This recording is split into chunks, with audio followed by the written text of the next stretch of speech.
ಕಾರ್ಯಕ್ರಮಕ್ಕೆ ಭಾಗವಹಿಸಿರ್ತಕ್ಕಂಥ ಎಲ್ಲರೂ ಕೂಡ ಧನ್ಯವಾದಗಳನ್ನು ತಿಳಿಸ್ತಾ ಇದ್ದೀವಿ. ಮತ್ತು ಎಲ್ಲ ಪತ್ರಕರ್ತರಿಗೆ ಮತ್ತು ಮೀಡಿಯಾದವರು ಕೂಡ ಏನು ಟಿ ವಿ ವ್ಯವಸ್ಥೆ ಇದೆ, ದಯವಿಟ್ಟು ಎಲ್ಲರೂ ಕೂಡ ಟಿ ವಿ ವ್ಯವಸ್ಥೆಯನ್ನು ಸ್ವೀಕರಿಸಬೇಕು.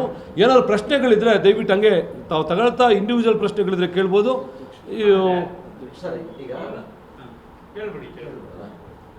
ಈಗ ಅನೇಕ ವರ್ಷಗಳಿಂದ ಮಾಡ್ಕೊಂಡು ಬಂದಿದ್ದಾರೆ. ಒಕ್ಕಲಿಗರ ಸಂಘದ ವತಿಯಿಂದ ಏನಾದರೂ ತಾಲೂಕು ಆಡಳಿತಕ್ಕಾಗಲಿ ಅಥವಾ ಯಾರಿಗೇ ಆಗಲಿ ನಾವು ಭಾಗವಹಿಸ್ತಾ ಇದ್ದೀವಿ, ನಮ್ಮನ್ನು ಪರಿಗಣಿಸಿ ಅಂತೇಳಿ ಮನವಿ ಕೊಟ್ಟೋದು ಏನಾದರೂ ಇದೆಯಾ ಸರ್? ಮನವಿ ನೋಡಿ, ಮನವಿ ಕೊಡಬೇಕಾದಿಲ್ಲ.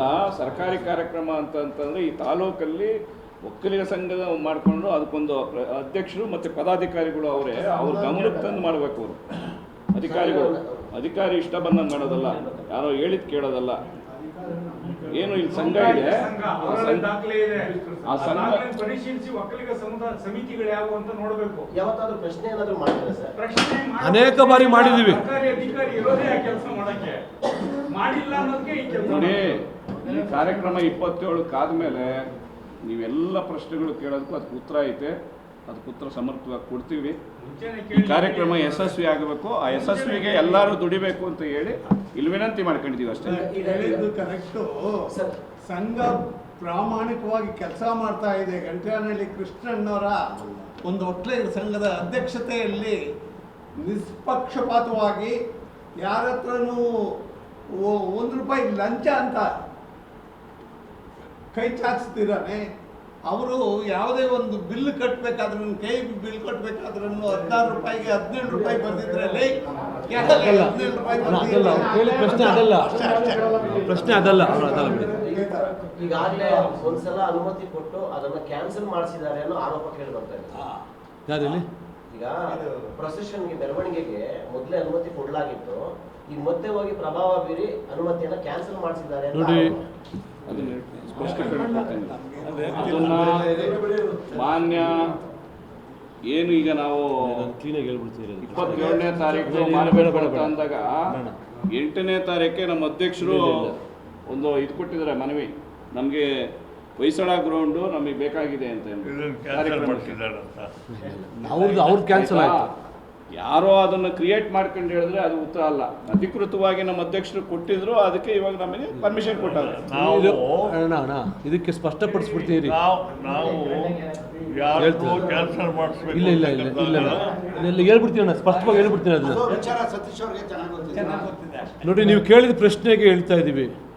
ಅಧ್ಯಕ್ಷರು ಕಳೆದ 6ನೇ ತಾರೀಕು ಮನವಿಯನ್ನು ಕೊಟ್ಟು, ಮಾನ್ಯ ಇವರಿಗೆ ಸಂಸದರಿಗೆ ಮನವಿಯನ್ನು ಕೊಟ್ಟು ಏನೇನು ಪ್ರೋಸೆಸ್ ಮಾಡಬೇಕು ಅಂತಕ್ಕಂಥದ್ದನ್ನು ರೈಟಿಂಗಲ್ಲಿ ಕೊಟ್ಟಿದ್ದರು.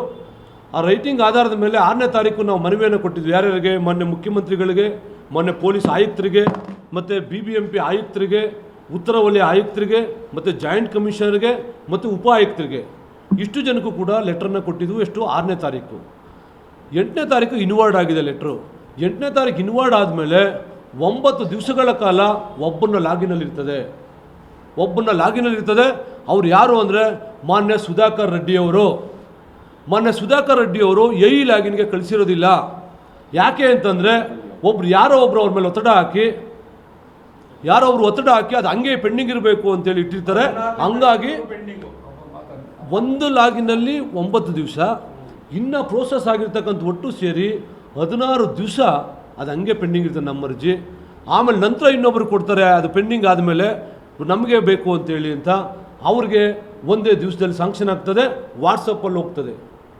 ಯಾವುದೇ ಅವ್ರ ಲೆಟರ್ ಎಲ್ಲೂ ಕೂಡ ಪ್ರೋಸೆಸ್ ಆಗಿಲ್ಲ ಅಫಿಷಿಯಲ್ಲಾಗಿ.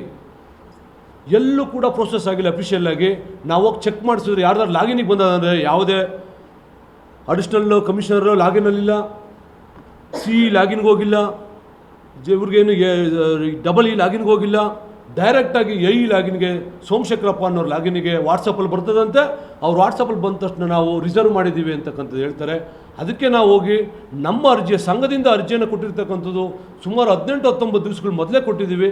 ನಮಗೆ ಆ ಜಾಗ ರಿಸರ್ವ್ ಮಾಡಬೇಕಿತ್ತು, ನಮ್ಗೆ ಅನ್ಯಾಯ ಆಗಿದೆ ಅಂತಕ್ಕಂಥದ್ದು ಎಲ್ಲರೂ ಹೋಗಿ ಕೇಳಿದಾಗ ಅಧಿಕಾರಿಗಳು ಪರಿಶೀಲನೆಯನ್ನು ಮಾಡಿ ಮಾನ್ಯ ಆಯುಕ್ತರು ಮತ್ತು ಜಾಯಿಂಟ್ ಕಮಿಷನರ್ ಅವರು ಹೌದು ಅನ್ಯಾಯ ಆಗಿದೆ ಅಂತೇಳಿ ಅವರ ಅರ್ಜಿಯನ್ನು ತಿರಸ್ಕೃತಗೊಳಿಸಿ ನಮ್ಮ ಅರ್ಜಿಗೆ ನಾವು ಒಕ್ಕಲಿಗರ ಸಂಘದಿಂದ ಕೊಟ್ಟಂಥ ಅರ್ಜಿಗೆ ಮಾನ್ಯತೆಯನ್ನು ಕೊಟ್ಟು ಪರ್ಮಿಷನನ್ನು ಕೊಟ್ಟಿರ್ತಕ್ಕಂಥದ್ದು.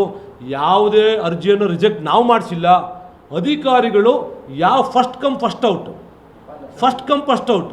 ಅದರ ಆಧಾರದ ಮೇಲೆ ನಮಗೆ ಕೊಟ್ಟಿದ್ದಾರೆ. ಅದಕ್ಕೆ ಮೊನ್ನೆ ಮುಖ್ಯಮಂತ್ರಿಗಳು ಕೂಡ ಕಾರ್ಯಕ್ರಮಕ್ಕೆ ಬರ್ತಾ ಇದ್ದಾರೆ. ಇದೇ ಸತ್ಯ, ವಾಸ್ತವ, ಇದೇ ವಾಸ್ತವ. ಇಲ್ಲ, ಇದಕ್ಕೆ ಇದು ಗ್ರೌಂಡ್ ಬಂದು BBMP ಇದು, GB ಇದು.